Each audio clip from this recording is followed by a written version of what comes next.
بھی کرتا ہوں. یہ سجدہ ہے کیا؟ تو سر کو، پیشانی کو، سر کو مٹی پہ رکھ دینا زمین پر اللہ کی بارگاہ میں، اور کیا کہنا؟ سبحان ربی الاعلی و بحمدہ. یہ سبحان بنا ہے تسبیح سے. تسبیح کے معنی کسی چیز کی بے عیبی کا اعلان کرنا، کسی چیز کی بے عیبی کا اعلان کرنا، تو تسبیح کے معنی. تو سر کو سجدہ کیا ہے؟ سجدہ سمجھا رہا ہوں. سجدہ سر کو، پیشانی کو زمین پہ رکھ دیا.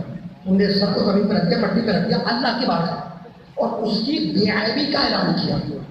اسی کا نام سجدہ ہے. کبھی تم نے سوچا کہ یہ سر تم نے سجدے میں رکھا ہے، یہ سر تم نے اللہ کی بارگاہ میں سجدے میں رکھ دیا؟ کبھی سوچا کہ دیکھنے کی طاقت سر میں، سننے کی طاقت سر میں، سوننے کی طاقت سر میں، چکھنے کی طاقت سر میں، بولنے کی طاقت سر میں، سوچنے کی طاقت سر میں، ہر وہ طاقت جو انسان کو انسان بناتی ہے وہ سر میں، اور سر کو تم نے اللہ کی بارگاہ میں زمین پر رکھ دیا کہ مالک ان ساری طاقتوں کو تیری نظر کر رہا.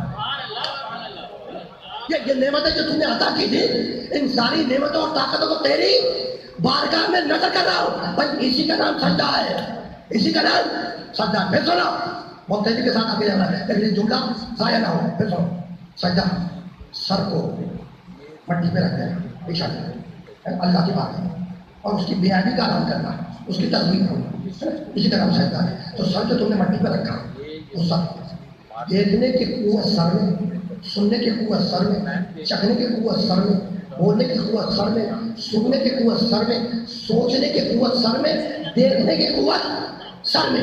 ہر وہ قوت جو انسان کو انسان بناتی ہے وہ سر میں ہے، اور اس سر کو تم نے اللہ کی بارگاہ میں رکھ دیا، ان ساری طاقتوں کو نظر کر دیا. اسی کا نام سجدہ ہے نا.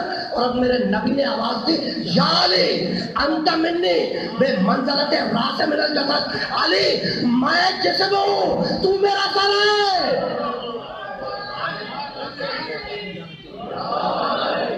نبی نے آواز دی، یا علی میں جسم ہوں، تو میرا سر ہے.